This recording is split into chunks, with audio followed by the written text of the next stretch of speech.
আজকে রান্না করার পরে চিন্তা করছি ইউটিউব ফেসবুকও যারা রান্নার রেসিপি করেন তারার বাসাত আনা দাওয়াতে যাইমগি।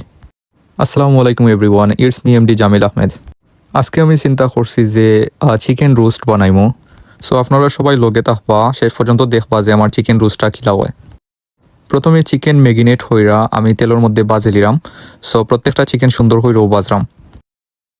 বাজার আগে আমি ইউটিউবও সার্চ মাইরা আমি দেখছি যে চিকেন রোস্ট আসলে কীরকমভাবে রান্না করা যায়। তো ইউটিউবের আফা যেরকম উপকরণ হইয়া দিছেন আমি ঠিক তদ্রুপভাবে সেরকম উপকরণ দিয়েও রান্নার চেষ্টা করলাম। সো অলরেডি আমার চিকেন গুলা আমার বিরান করা হয়ে গেছে। সো এখন অলরেডি আমি তেলের মধ্যে আবার মশলা পাতি যা লাগে সব কিছু আমি দিলাইছি, দিয়া নাড়াচাড়া করলাম। সো রান্নার আগে চিন্তা করছি যে চিকেন রোস্ট বানাইরাম, এই চিকেন রোস্টে আমরা সাইড ফতা যাইব কি, সাইড সেখরে যাইব কি, বার জানি না কিতা হইব অবশেষে।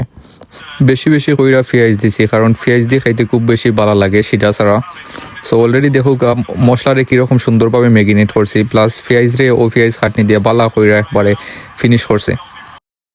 এই সময় গাইজ বিশ্বাস করবানি এত সুন্দর গ্রান আইছে, আমি কই না জানি কত সুন্দর কত মজার আজকের চিকেন রোস্ট হইব। বাট দুঃখর বিষয় লগিয়া রান্না করার পরে একটুও খাওয়া গেছে না। একটু যদি খাইতাম পারতাম।